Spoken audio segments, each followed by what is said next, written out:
히스테리 같은 그러니까 남편이 처음에는 감당하겠다고 결혼을 했는데 점점 한쪽 방에서 기도하는 소리가 들리는데 하나님 나 평생 어떻게 살아야 하고 남편분이 일부러 통성기도한 거 아닐까요? 그러니까 들리라고? 좀 들려라. 내가 기도하잖아요. 그 문 닫고 가. 지금 잘해주세요?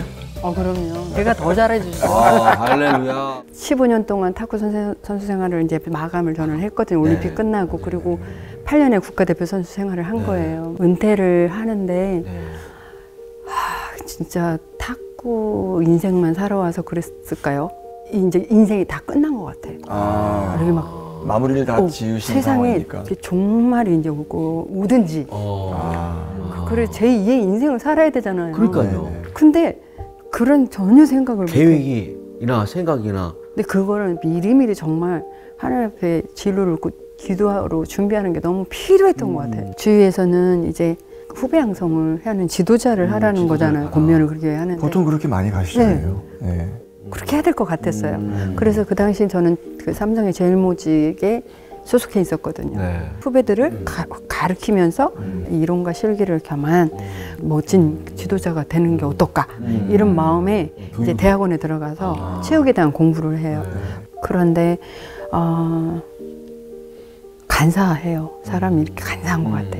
그렇게 선수 때처럼 그렇게 간절하고 애타고 제 마음이 공부해서 지쳐서 막 이런 그 애통함이 이제 없는 거예요. 없고 그러다 보니까 저도 내 신앙이 느슨하고 이제 나태하고 이렇게 되더라고요. 그렇죠. 편안해지니까. 신자라는 걸 알고 교회에서 간증도 막 그렇게 요청도 오잖아요. 그런데 제 삶의 우선순위가 이제 하나님이 아닌 거예요. 그런데 하나님은 제 이제 뒷전에 있고 지도자의 생활을 이제 하게 된 거죠. 정부에서 주는 체육 평생연금이라는 것도 받기 시작했고 올림픽을 뭐 금메달 땄다라고 협회에서 보상으로 아파트를 수여받기도 하고 그리고 대통령의 최고 훈장이라는 것도 받고 그러면서 이런 생각이 들었어요. 야 이제는 앞으로 코치가 되고 감독이 되고 승진이 되고 내 앞날이 다 보장이 돼 있을 것 같구나. 탄탄대로일 것 같네. 이런 생각하면서 아무런 부족함 없이 행복하게만 살면 되겠구나. 그런데 제 영혼이 기쁘지가 않아요. 행복하지도 않고 뭔가 즐겁지도 않고 그러면서 내 삶의 의미를 못 느끼겠는 거예요. 내 마음이 공허해지기 시작하고 내가 근데 왜 이 지도자를 하고 있는 거지? 이 목적은 뭐야? 삶의 회의를 느끼게 되더라고요. 그때까지만 해도 내가 우울증을 앓고 있다는 생각을 전혀 하지 못했어요. 근데 그 당시 저희 어머님이 63세이셨는데 갑자기 간암으로 투병생을 하시게 돼요. 그래서 학교를 가는 것도 선수들 지도하는 것도 잠시 스톱하고 한 달 동안 집중적으로 어머니를 이제 간호를 해드리게 되는데 어머님이 점점 악화되시면서 한 달 만에 이렇게 천국에 가시게 된 거예요. 저에게 있어서 어머니는 정말 어렸을 때부터 뭐든지 할 수 있도록 경제적인 것도 뒷받침해줬던 분이고 눈이 오나 비가 오나 철회학기도 새벽기도 다니시면서 저를 위해서 기도해 주셨던 그런 기둥과 같은 어머님이셨는데 어머님이 천국에 가시고 나서요 제가 충격에 심한 무기력증에 빠지게 돼요. 아무것도 하고 싶지가 않은 거예요. 나이가 어떻게 됐어요? 그때가 25, 6? 올림픽이 25이었거든요. 그러니까는 내가 27쯤 된 것 같아요. 아는 집사님이 이제 찾아와서 안타까워가지고 왜 이렇게 이러고 있냐고 운동도 좀 하고 산책도 좀 하고 좀 나가야 되지 않겠냐고 저를 상담을 받게 해주려고 이제 영동 세브란스 정신과 원장님한테 데리고 가요. 갔는데 그 원장님이 내적 치유라는 책을 쓰셨던 분이셨던 거예요. 근데 이분이 제 얘기를 들어보더니 회복하기 어려운 심각한 조울증 증세라는 거예요. 그러면서 왜 많은 사람들이 공황장애, 조울증, 우울증을 앓는지에 대한 다른 거 다 기억이 안 나고 딱 한 가지 우리가 세상에 살면서 타인들에게 받는 이 상처가 있대요. 근데 그게 내적 치유가 되지 않은 채 이렇게 묻어두고 있으면 미움이 된다는 거예요. 근데 이 미움이 이 쓴뿌리들이 제거되지 않은 채 꾹꾹 누르고 있다 보면 어느새 분노가 이렇게 된다는 거예요. 이 분노가 해결되지 않은 채 계속 누르고 살다 보면 언제든지 우울증, 조울증, 뭐 공황장애 나타날 수 있다라는 말씀을 하시는데 제가 그 얘기를 들으면서 나에게도 그런 때가 있었구나 라는 생각을 하게 돼요. 제가 어렸을 때 자라면서 우리 가족이 우리 가정은 참 화목하고 행복해 이런 생각을 제가 해보면서 자란 적이 없어요. 물론 뭐 부모님의 사랑은 받았지만요. 가족은 몇 분이나 되세요? 그러니까 저희 6남매인데 6남매? 제가 막내였거든요. 근데 부모님이 늘 다투시는 모습을 보면서 너무 속이 상한 거예요. 탁구를 시합을 하면서 또 준비하고 뭐 또 준비합니다. 이게 계속 이렇게 누르고 살고 있었던 거예요. 사단이 그렇게 속삭이는 것 같아요. 하나님이 더 이상 너를 사랑하지 않아. 이 세상 넌 혼자야. 너를 버리셨어. 막 이렇게 속삭이는 것 같아요. 그리고 귀에 환청이 들리기도 해요. 그 정도였어요. 그래가지고 그 환청에 따라 막 제가 밖에 나가기도 하고 자살 충동도 막 일어날 때가 있고 또 막 음식을 폭식증이라고 막 그거에 시달려요. 막 먹고 다 토해요. 그리고 또 다시 음식 준비해서 또 다 먹고 막 이렇게 하기를 거의 뭐 1년 막 2년을 세상에 드러내지 않고 이렇게 살은 적이 있었어요. 그래가지고 이 원장님이요 끝나고 저를 위해 기도도 해주시고 제가 예약 시간에 너무 증상이 심각해서 못 나타나잖아요. 그러면 그 집사님한테 전화해서 점심시간을 이용해서 저희 집에 와가지고 저를 상담을 해주시고 대단하셨네. 이런 원장님이 어디 계세요? 이렇게 헌신적이신 분이신데 제가 나을 기미가 안 보이니까 마지막 카드를 하나 쓰신 거예요. 아침에 하나님의 말씀 큐티 훈련시켜 주시는 묵상을 시켜주시는 집사님을 만나게 해주신 거예요. 그 당시 집사님인데 지금은 대형교회 목사님이 되셨지만 그때부터 상담받으러 안 가고 그분한테 가서 이 큐티 훈련을 받는 거예요. 성경 공부를 하게 된 거예요. 시편 107편 10절에서 11절에 사람이 흑암과 사망의 그늘 아래에 앉으며 공고와 쇠사슬에 매임은 하나님의 말씀을 거역하고 지존자의 뜻을 멸시함이라 라는 말씀이 있었어요. 내가 왜 이렇게 흑암과 사망의 그늘 아래 앉아있는 것만 같고 공고와 쇠사슬에 매임과 같은 삶을 살고 있는지 그 말씀을 공부하다가 해답을 얻게 되었어요. 그 이유는 하나님의 말씀을 거역하고 지존자의 뜻을 멸시하고 있었기 때문이었구나라는 거예요. 물론 여러 가지 이제 이유가 있었겠지만 제가 그렇게 선수 시절 때 그렇게 하나님을 찾고 하나님 매달리고 했던 사람이었잖아요. 근데 은퇴를 하고 텅텅 빈 그 가슴 속에 이렇게 하나님의 말씀을 공부하면서 채워넣었더라면 얼마나 풍성한 영적으로 그런 삶을 살았겠어요. 그런데 제가 잠시 세상의 것을 채워넣으면서 살은 적이 있었어요. 하고 싶은 쇼핑도 마음껏 하면서 제 만족감도 누려보기도 하고 막 골프도 쳐보고 근데 뭘 해도요 만족이 없었구나. 만족이 없는 거예요. 즐겁지도 않고 행복하지도 않고 내 영혼에 기쁨도 없고 하나님과 나와의 관계가 친밀하지 못하고 하나님과 나와의 관계가 멀리 있을 때 내 영혼에 기쁨과 행복함이 없는 거구나. 나를 창조하신 그 하나님과의 나와의 관계가 멀어져 있으면 멀어져 있을수록 우리는 공허하죠. 흑암과 사망의 그늘 아래 앉아 있는 것만 같고 공고와 쇠사슬의 매임과 같은 이런 우울한 삶을 살 수밖에 없는 영적 존재들이구나라는 것을 이제 깨닫게 돼요. 마태복음 25장 42절에 있는 말씀인데 내가 주를 때 너희들이 먹을 것을 주지 아니하고 목말랐을 때 내가 마시게 하지 아니하고 내가 나그네 되었을 때 너희들은 영접하지 않았고 내가 헐벗고 있었을 때 병들었을 때 너희들이 돌보지 아니했다는 말씀을 하세요. 그 말씀을 듣던 사람들이 묻잖아요. 예수님 우리가 언제 예수님 돌보지 아니했습니까? 예수님이 그렇게 말씀하시잖아요. 지극히 작은 자 하나에게 하지 아니한 것이 내게 하지 아니한 것과 같도다 라고 말씀하시는데 그거 성경 공부하다가요 제가 큰 충격을 받게 된 거예요. 생각해 보니까 하나님은 나이가 너무나 많은 은혜를 주셨는데 6년 동안 아팠던 팔 안수기도 해서 낫게 하셨지 간염으로 저는 올림픽 출전 못할 거라고 생각했는데 하나님께서 또 말씀 붙들고 간염 극복하고 금메달 따게 해주셨지. 저는 지극히 작은 자 하나에게 해준 게 하나도 없더라고요. 내 주위에 누가 지쳐있고 누가 힘들어 있는 것조차도 저는 관심도 없었고 그냥 내 이기적인 삶만 살아왔구나. 하나님께서 제가 있었던 이 내적 치유의 시간을 저에게 주신 것 같더라고요. 낮은 해처럼 밤의 달처럼 이 찬양을 제가 말씀드린 이유가 나의 일생에 꿈이 있다면 이 땅에 빛과 소금 되어 가난한 영혼, 지친 영혼을 주님께 인도하고 푼데 나의 욕심이, 나의 못난 자아가 언제나 커다란 침대여 나를 짓눌러 마음을 공곡케 하니 예수여 나를 도와주소서. 이 찬양을 부르면서요.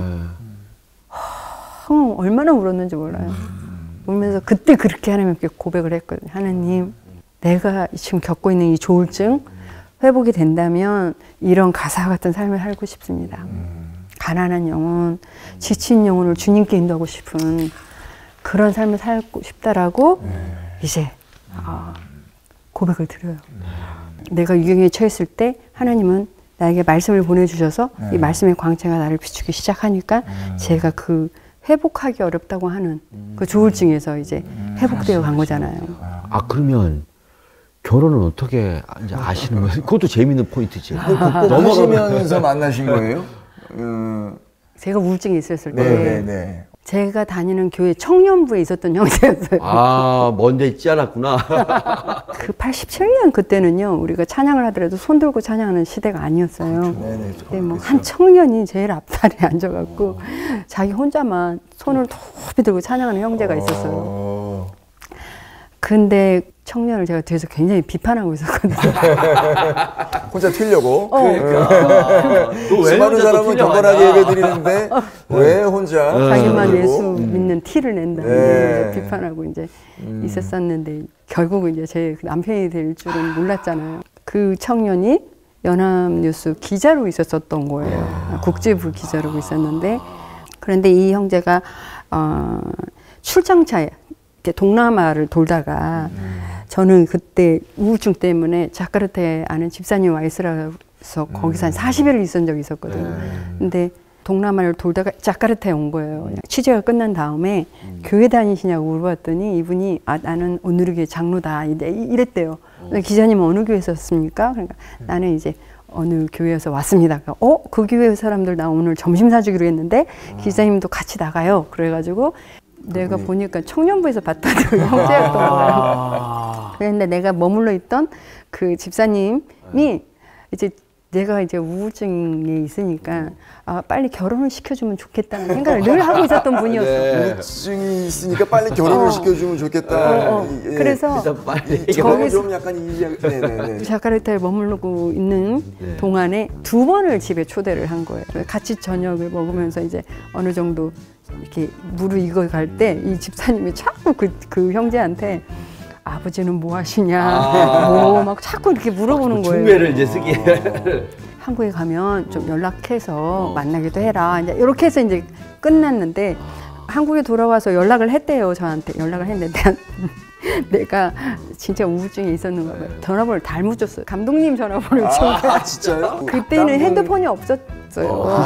없어서 이제 집 전화인데 전화를 했는데 아니잖아요. 그러니까 자기는 이제 그때 한참 결혼 기도를 놓고 기도를 했는데 40일 아침 금식을 했대요. 딱 마치는 날 아침에 주일에 계단에서 저를 만난 거예요. 형제 말에 의하면. 아니 이거 진짜 너무 주님은 아름다운 스토리를 보자마자 왜 전화번호 잘못 줬냐라고 그러더라고요. 그때 물어봤겠죠. 네. 내가 고의가 아니었고 이제 하면서 설명하면서 그때부터 이제 만나게 됐는데 그때까지만 해도 제가 아직 회복이 안 된 우울증이 있었어요. 근데 자카르타에서 이제 저를 봤을 거 아니에요. 저는 살이 이렇게 쪄 있고 그런데 저희 남편은 이렇게 생각했대.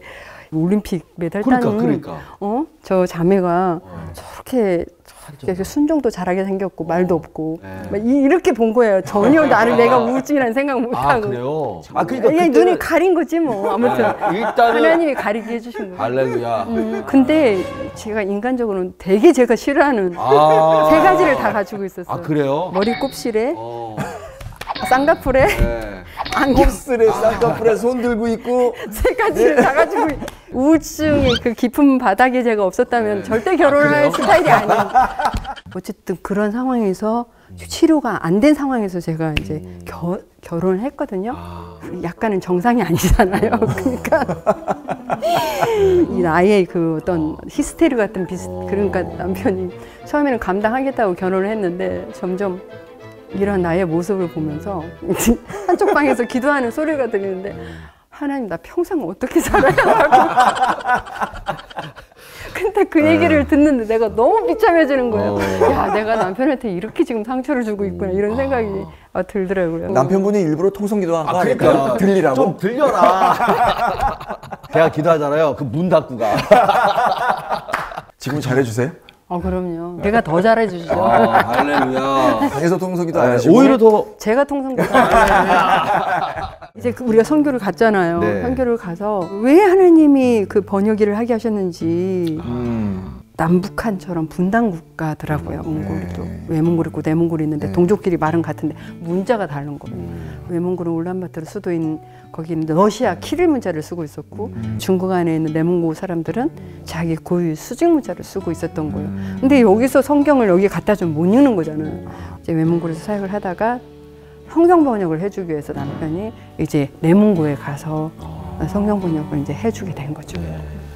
그리고 내몽고로 친구약을 다 완역을 하고 이제 저희들은 왔고 지금 이제 성경 번역 컨설턴트로 일을 하고 있는데 저는 거기서 탁구 어린이들 탁구 가르쳐주면서 이제 사역을 하고 14년 하고 이제 돌아왔죠.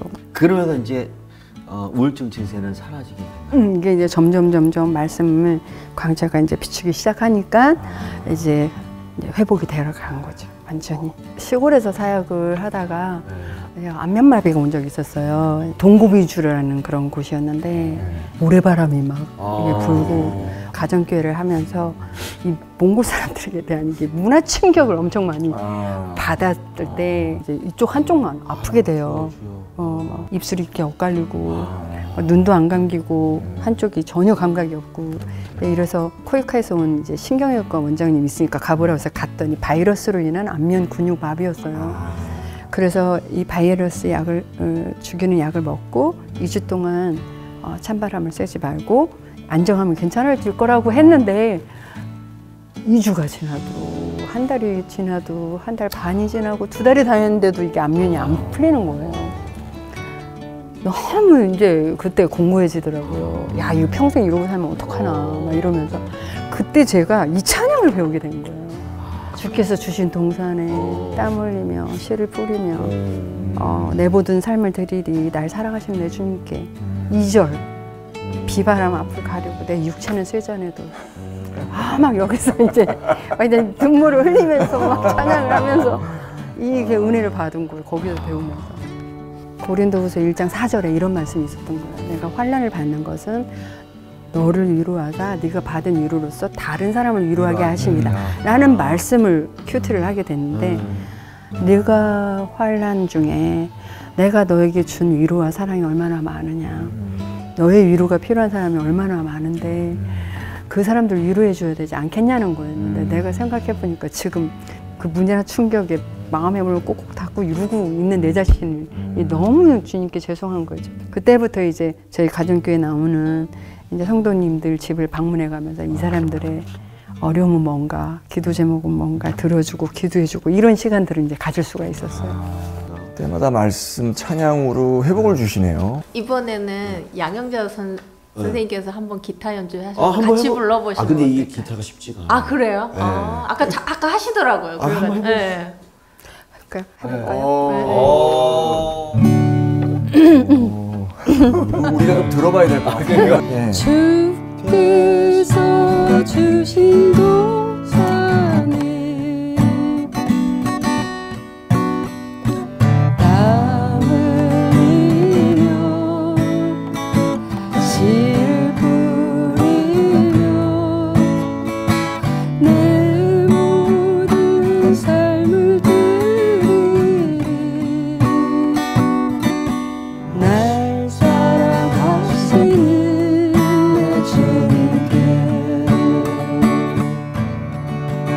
땅 끝에서 주님을 맞으리 주께 드리는 가득 안고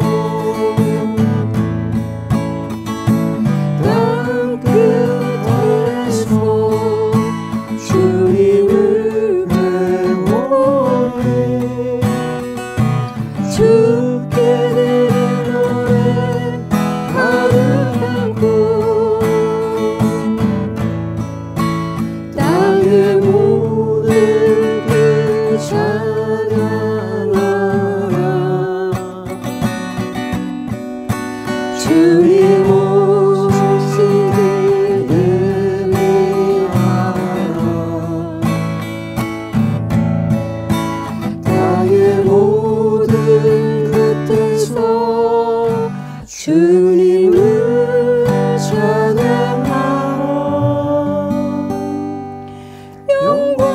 주님 곧 오시리라.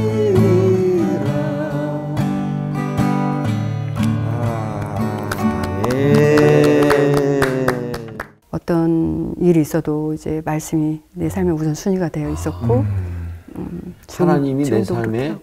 완전히 주인이 되신 그럼 거예요.